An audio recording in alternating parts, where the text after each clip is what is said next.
Dear Canadians and First Peoples. Property rights in Canada, the provinces and the territories are non-existent. The provinces and territories have exclusive authority over property rights in Canada, which is 9% for Canadian subjects and 0.2% for Canada's savages, defined constitutionally. No provincial crown has ever wanted to codify the subjects or savages in such constitutional language enshrining any property rights. Savages and slaves don't get property because they are not people or citizens in international law according to Canada's crown governments regionally or federally.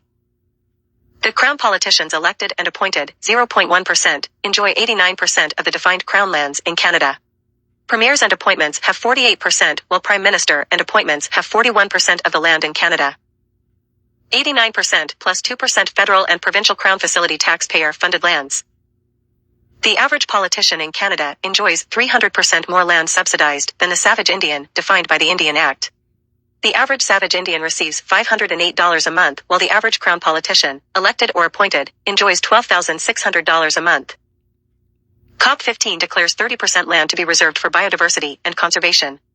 The savage Indians are reduced to 0.2% and are not the stewards or conservationists claimed globally by the Crown Government of Canada or any of the provincial/territorial crown governments. The Canadian subjects, defined constitutionally, are only allocated 9% of Canada, or 2.2 times less than the Chinese people. Canada breaches the 1948 Declaration of Human Rights, the 1960 Declaration on the Granting of Independence to Colonial Countries and Peoples, and the 1966 Convention on Civil and Political Rights. In the Constitution of Canada Acts 1867 to 1982, consolidated, Section 92 outlines property rights as exclusive powers of the provinces and territories. When will the provincial and federal crowns settle the claims, transfer self-determination and self-government to all the First Peoples defined as savage Indians? When will the Canadian subjects and savages see a 94.5% land availability versus 9%? Answer 1. The Canadian Crown both federally and provincially will continue on as a colonial first, second, third and savage class system until all First Peoples are assimilated into subjects, slaves, or made extinct, genocide. Subjects will continually grow in poverty and incremental standard of living reductions. Colonialism through mass immigration sees more and more people stacked into the same amount of land. The wealth through subsidizing politicians continues to grow with colonial mass immigration.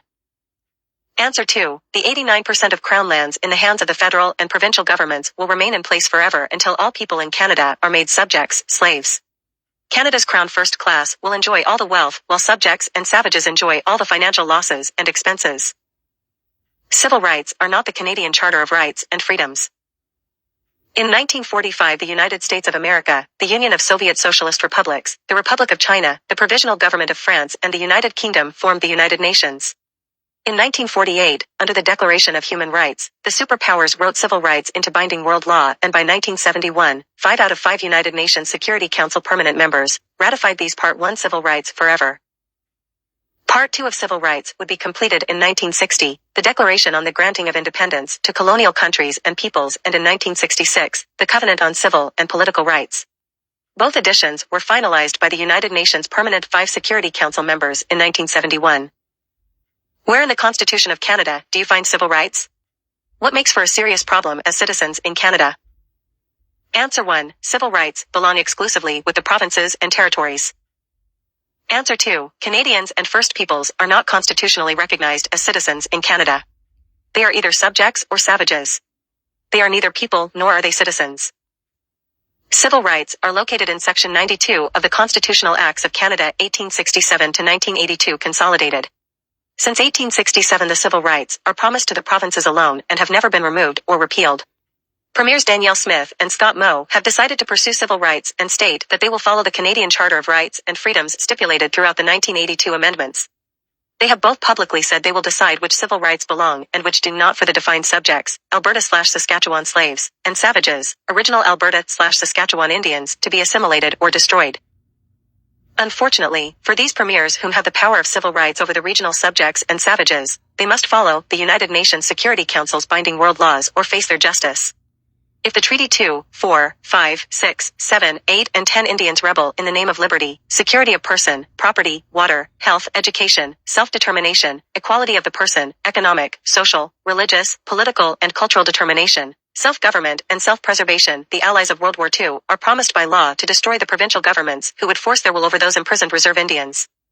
More than this, they will void the Canadian governmental parties whom have forced such will as the federal power in the UN state called Canada.